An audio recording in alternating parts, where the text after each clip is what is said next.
La coalition a annoncé plusieurs frappes qui, je cite, ont touché des cibles légitimes. Les raids ont visé les villes stratégiques de Hodeïda et de Sanaa, contrôlées en partie par les Houthis, ainsi que Saada. Des dizaines de morts sont à dénombrer et d'importants dégâts ont été enregistrés. La guerre au Yémen, qui fait rage depuis 7 ans, paraît entrer dans un nouveau cycle d'intensification.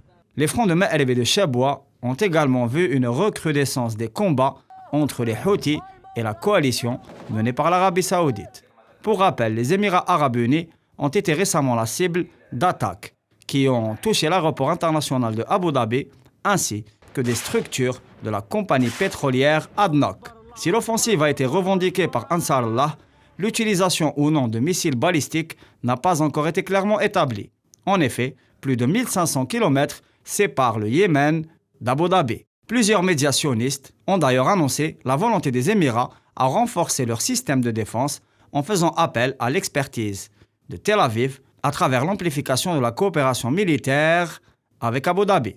Des efforts sont déployés pour mobiliser la communauté internationale contre la menace pour la stabilité dans la région que constitueraient les Houthis, notamment après l'enlèvement d'un navire en mer Rouge. L'envoyé spécial des Nations Unies, Martin Griffiths, ainsi que celui de Washington, Timothy Linderking, qui multiplient les rencontres, ont l'air de marquer le pas dans un processus de médiation laborieux. Le président américain Joe Biden, qui s'est engagé pour sa part à mener à bien un processus de paix au Yémen, a déclaré récemment que cet horizon était compliqué. Justement, 7 ans après le début des hostilités dans ce qui est connu comme la plus grande crise humanitaire de l'ère contemporaine, aucun signe d'apaisement ne paraît pointer à l'horizon.